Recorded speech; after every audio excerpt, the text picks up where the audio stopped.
let's get this in right quick, okay? Who was I talking to before? Earlier, right? Or yet earlier and yesterday, okay? Whoever's worrying, okay? I got a word for you, okay? Now remember that Bible app that I said that I have in my email that comes to me every once in a while, right? This is for I copied this from that Bible app so I can reiterate it to you. Reiterate so I can reiterate it to you. Thank you. But um this credit goes to that ministry, okay? Not this is not a word that God gave through me, right? It's through another sister. It's through a sister of Christ. Um, Dang, I can't get off to here to get her. Okay, I'll worry about that later. Anyway, all right. Okay, so check this out. All right, the word is titled restoration. Okay, I'm bringing the broken pieces of your life back together, even though you can't see it and things don't make sense right now. Please know that restoration is coming. I will bring clarity to what was unclear. I know you feel as though your faith has been on trial, and most of the time you couldn't see your next step. Yes, you kept the faith, trusting me to guide you to the very end. I am bringing restoration, and it will cause you to rejoice, even in the midst of hard times. This restoration will flow into relationships and cause those who I intend to walk with you to come into alignment with my word.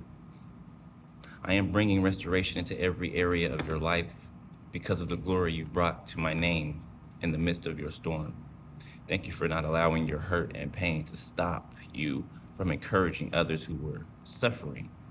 You have done well, and this is the time of rejoicing because you are about to enter a season of restoration in your life. You have done well.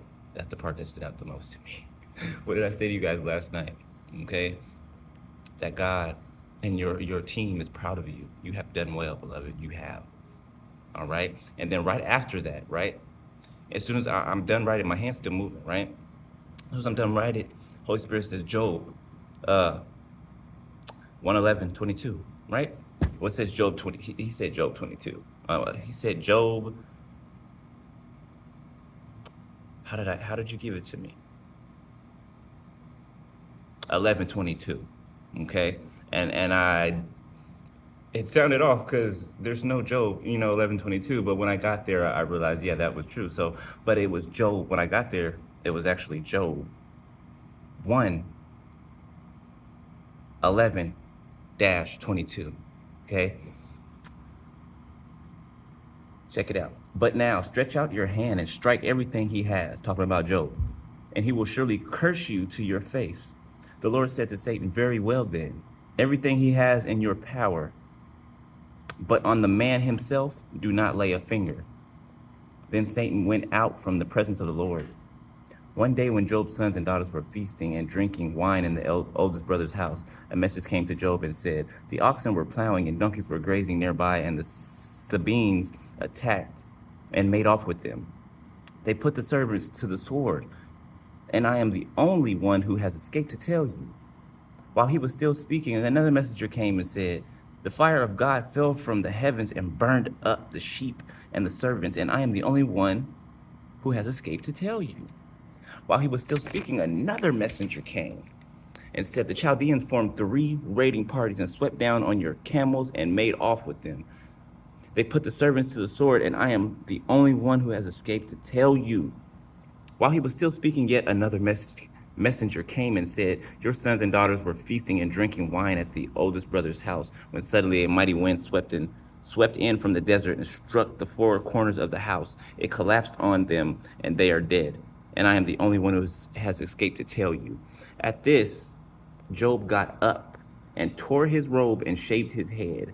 Then he fell to the ground in worship and said, naked I came from my mother's womb, and naked I will depart. The Lord gave me, and the Lord has taken away. May the name of the Lord be praised. In all this, Job did not sin by charging God with wrongdoing.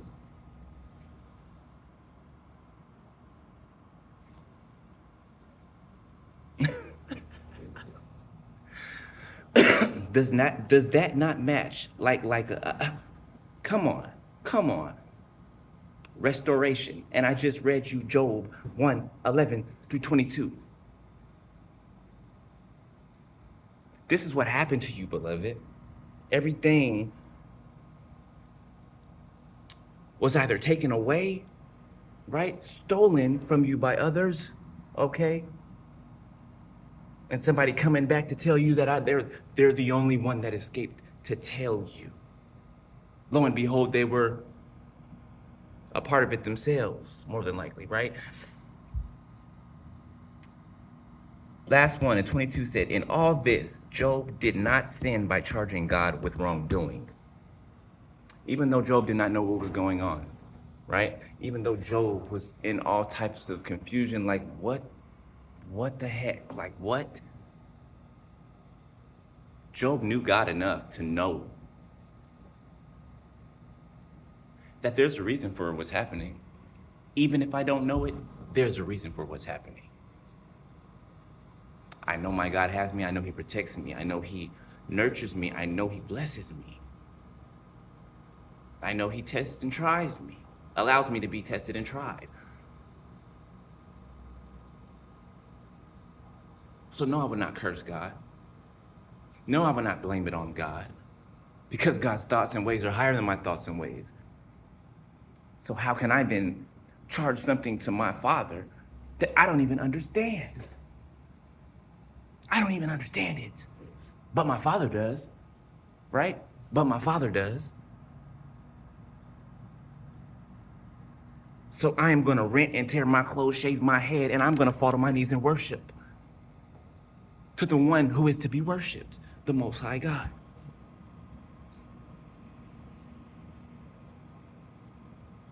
Okay?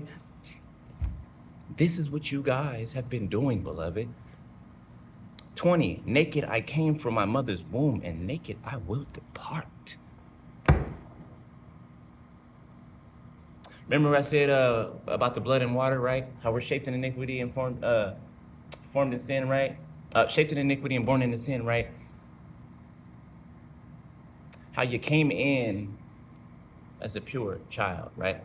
Pure baby, right? Shaped in all of these things that are around you, okay? You go out the same way. You go out the same way, beloved. Empty of the world. When you came in, you were empty of the world, right? When you go out, you'll be empty of the world, right? Everything that was acquired by things that happened to you, by circumstances that you were in, by anything, beloved. The lessons that you learn, you overcome and everything, it's like they fade away after that. You take the lesson, you adopt and receive the lesson, put that in your tool belt, and that lesson's gone. It's gone away, right? Right?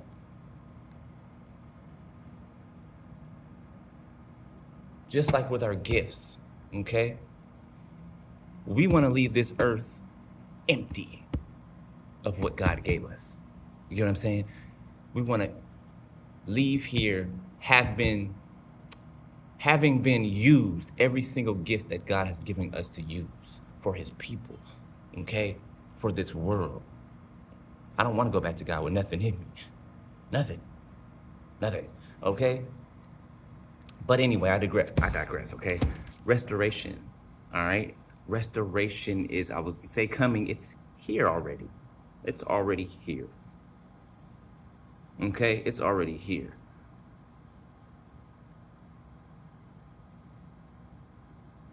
There's some personal messages for some of you guys. Go read Job 1:11 through 22.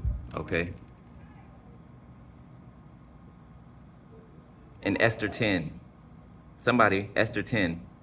That's a confirmation.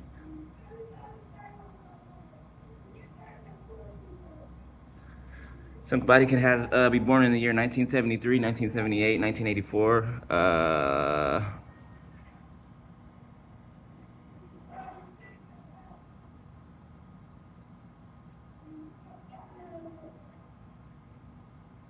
Be born on the 14th day. 15th, 21st. Those are just some signifiers to let you know that this is for you, right? You'll have a leaping in your spirit anyway, right? Just giving you a little maneuvers. Anyway, I love you guys, beloved. All right, and good job. And stop worrying, please. Please stop worrying. All right, whatever it is, please stop worrying. All right, stop worrying. Okay. All right, love y'all. Talk to y'all later.